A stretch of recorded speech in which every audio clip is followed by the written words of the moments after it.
Hi team, this is Chris Abraham from GOHmath. This spring and fall we're hosting a whole brand new series of workshops for teachers for math, science, English, and history. You should check out these workshops. We're going to be holding them in Massachusetts, in Florida, in New York, in California. Check them out. I'm sure you'll find them very helpful. Take care. Hi team, this is Chris Abraham from GOHmath. Today I'm going to do number 15 on the CBEST mathematics test for elementary school teachers in California. Let's take a look at this because it's going to have some of that core math that's going to be on everyone's elementary math teacher certification exam. Doesn't matter if you're in California, you could be in Ohio or New York or Texas or Massachusetts. These concepts are going to be in all the exams. And particularly the concept that we're going to focus in on today is the idea of percentiles. So let's start by reading over the question and then we'll talk about percentiles. All right, number 15. And this, by the way, it's going to give us a real life scenario. So you're going to see all these, we're going to be talking about percentiles in the context of a real life scenario. So you'll see more and more of these questions come out on these new math teacher certification exams. All right, number 15. Kim is in the 10th grade and takes a standardized science test. Use his test scores below to answer the question that follows. Okay, we have the test. We have some things about the scores. We have a raw score of 72. Kim scored in the 88th percentile. There's a Staline of 8 and a grade equivalent of 12.1. And then it says here, Kim's test scores indicate that. Now I want you to read these over. Read them over to yourself a few times and we'll talk about them. Okay, I'll start with number A here. He scored as well as or better than 72 of the test takers. This is wrong for a lot of reasons. If Kim had scored in the 72nd percentile, then you could say he scored as well as or better than 72% of the test takers.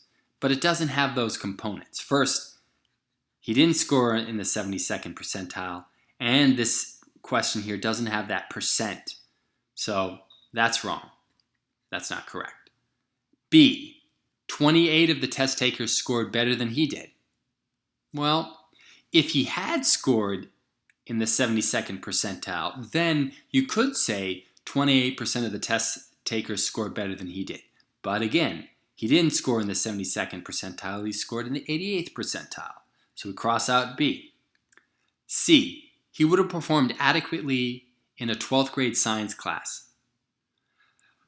This is a little misleading. Yes, it does say that Kim is, when he took the test, he's scoring on a 12th grade level. But 12.1 really means he's scoring at the beginning of a 12th grade. So there's no saying how well he would have done actually in the 12th grade class.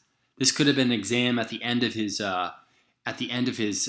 junior year or his sophomore year, and it might indicate he's scoring high, and this is a good indication to say that he's doing really good, but I don't think it's fair enough to say, just based on this, that he'd excel in that 12th grade class or perform adequately in that 12th grade class. That might be a little bit of a stretch. So we're going to cross that one off.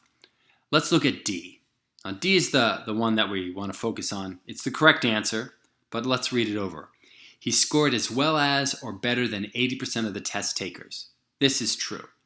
When we think about percentiles, we usually think about percentiles like percents. So out of all the students that took the exam, Kim scored as well as or better than 88% of them. Another way of interpreting the 88th percentile idea is that 12% of the students scored better than Kim. Okay, so those are two ways to interpret someone scoring in the 88th percentile on the test. And the answer here is D, by the way. Okay, but let's just confirm by reading over D and making sure it's not right. It says here he answered 72% of the questions correctly. Is that true? Not necessarily. Here we have 72. We don't know if it's out of 100. And we really couldn't say. It could have been 72 out of 80 questions. So we're gonna right away just cross this one off. Focus on D for now, team. You want to make sure you can interpret the 88th percentiles, meaning that the person scored as well as or better than 88% of their peers, or you could say 12% of the person's peers scored better than Kim. Okay? All right, team. I hope you enjoyed this video. This is Chris Abraham from GOHmath. Have a wonderful day. Take care.